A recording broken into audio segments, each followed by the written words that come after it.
Halo semuanya, welcome to the grid bareng gue Rangga. Masih inget dong sama Poco F1? Poco F1 itu pada masanya dikenal sebagai flagship killer dan menurut gue sih cukup fenomenal ya.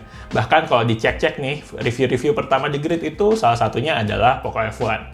Nah, sekarang Poco F1 ini punya penerus nih yang namanya adalah Poco F3. Kira-kira Poco F3 ini bisa nggak sih mengulangi kesuksesan dan kefenomenalan dari Poco F1? Yuk, kita bahas Poco F3 ya. Nah, tapi sebelum lanjut, jangan lupa buat yang belum subscribe ke channel The Grid ya. Karena di channel ini, kita bakal banyak ngomongin tentang gadget, desain, dan teknologi dalam kehidupan sehari-hari. Dan juga kita bakal upload video baru setiap minggunya. Oke, sekarang kita lanjut ke pembahasan Poco F3 ya. Oke, sekarang kita ngomongin sedikit tentang flagship killer ya. Flagship killer ini dikenal sebagai tagline-nya Poco F1 karena pada masanya Poco F1 itu menghadirkan performa yang kuat dengan harga yang rendah, nggak setinggi harga flagship pada umumnya. Nah, tapi yang perlu diketahui adalah sebenarnya tagline flagship killer itu awalnya bukan milik Poco, tapi milik OnePlus. Pertama kali keluar itu OnePlus One mengusung tagline flagship killer di tahun 2014.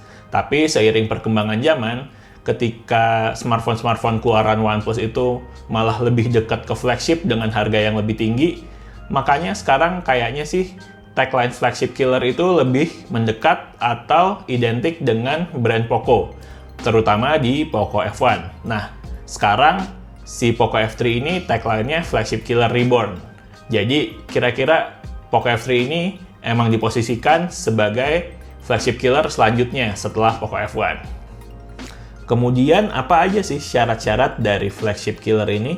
Menurut gue formula dari flagship killer ini adalah pertama, performanya harus kencang yang disupport dari SoC dan spesifikasi teknikal lainnya kayak RAM, layar, dan lain-lain.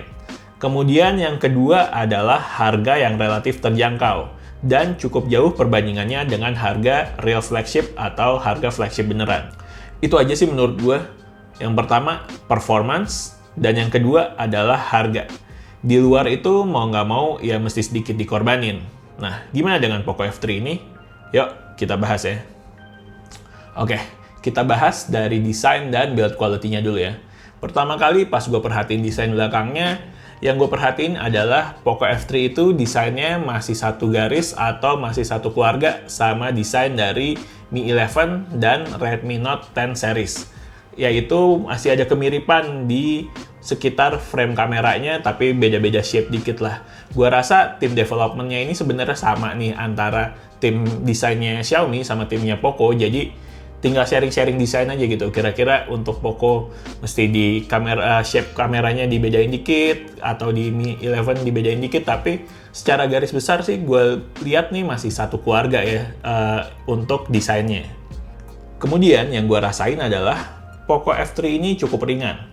Kebetulan gue sebelum pakai Poco F3 ini pakai Poco F2 Pro dan perbedaan beratnya cukup berasa. Tapi efek sampingnya adalah gue ngerasa Poco F3 ini kurang solid dan kurang mantap saat digenggam. Mungkin karena gue biasa pegang Poco F2 Pro yang full aluminium dan beralih ke Poco F3 yang materialnya dari kaca berbahan Gorilla Glass 5 untuk bagian depan dan belakangnya, dan plastik untuk bagian bezel sampingnya.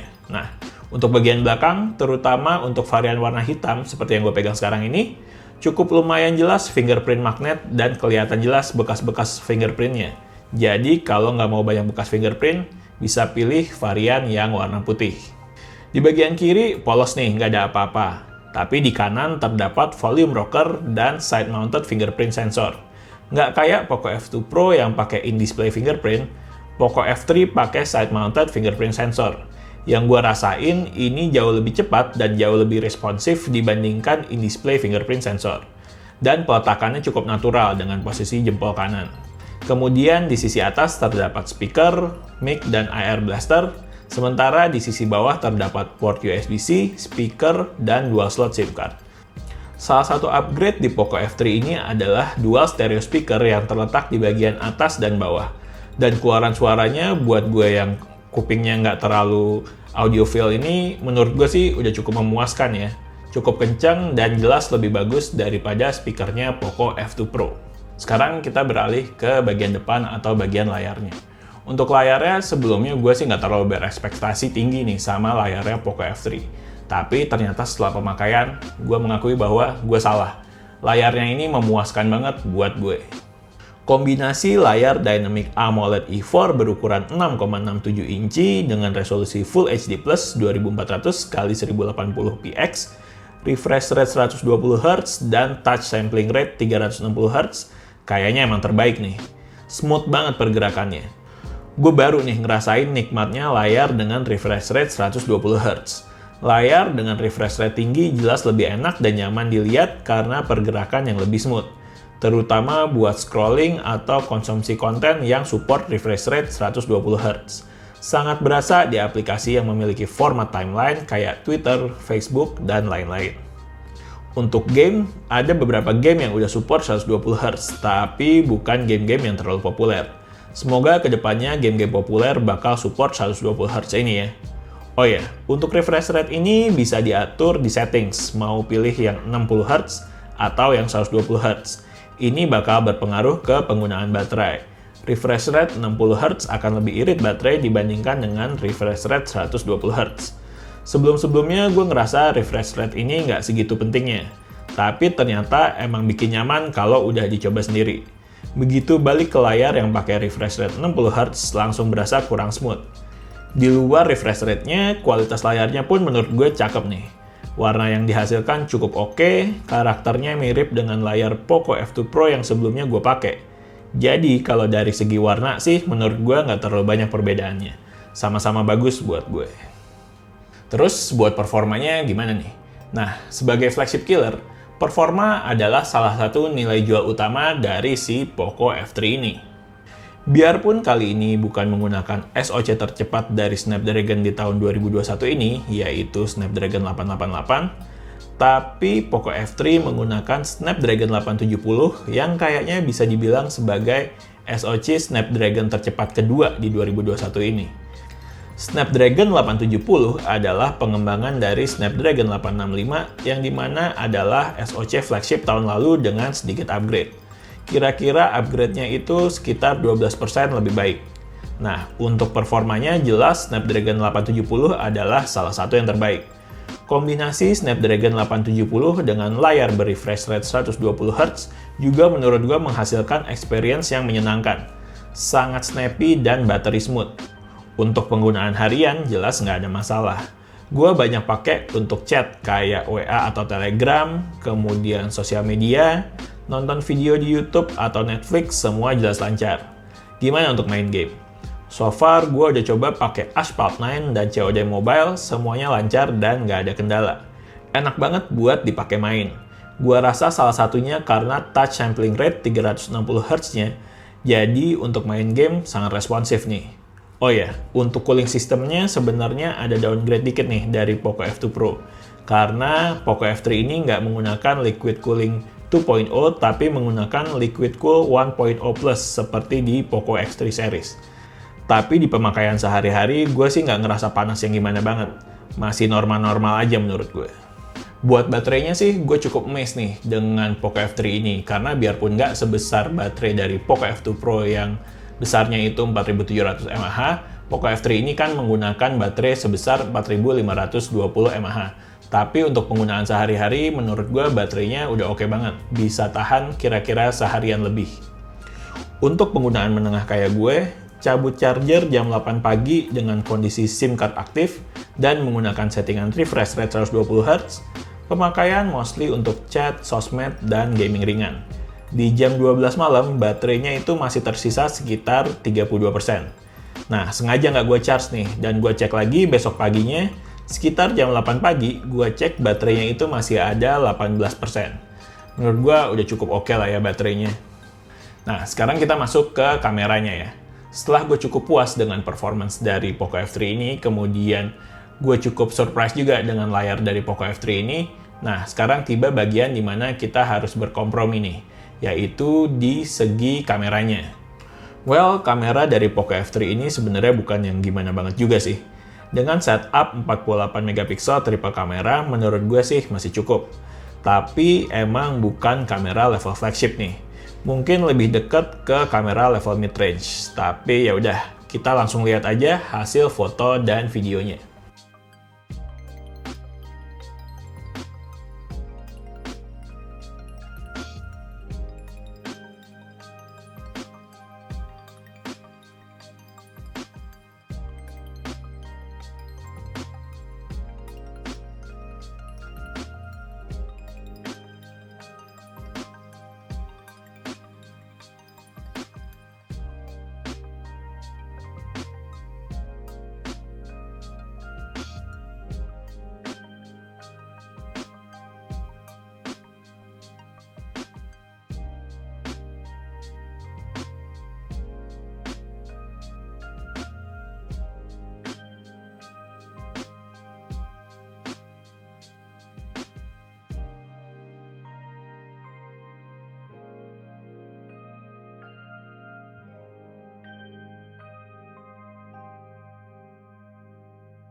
Ini kamera depan dari Poco F3.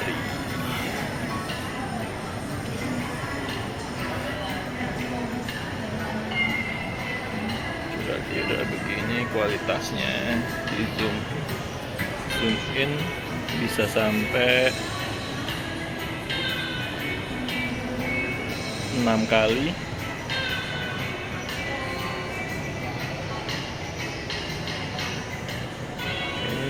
Kita jalan lagi.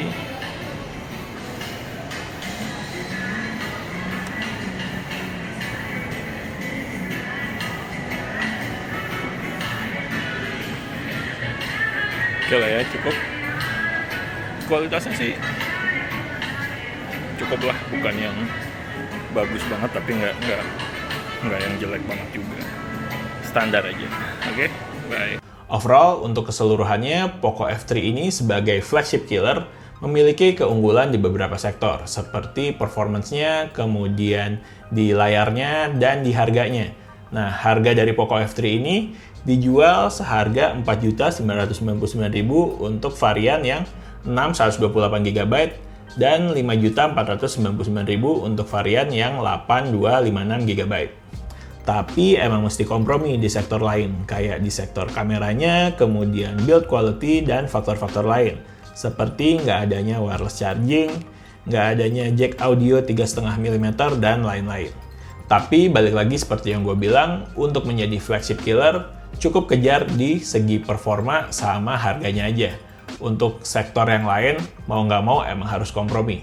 Kalau emang nggak mau kompromi, caranya gampang. Pilih flagship beneran, karena untuk segi performance, kemudian kamera, dan yang lain-lain itu bakal lebih merata di flagship beneran. Jadi siapa aja nih yang mau beli atau udah beli Poco F3? Kira-kira puas atau nggak puas dengan barangnya? Komen di kolom komentar ya. Oke, sekian video dari The Grid. Jangan lupa buat yang belum subscribe ke channel The Grid, kemudian follow juga Instagram kita di thegridco.id. Oke, The Grid sign out, bye!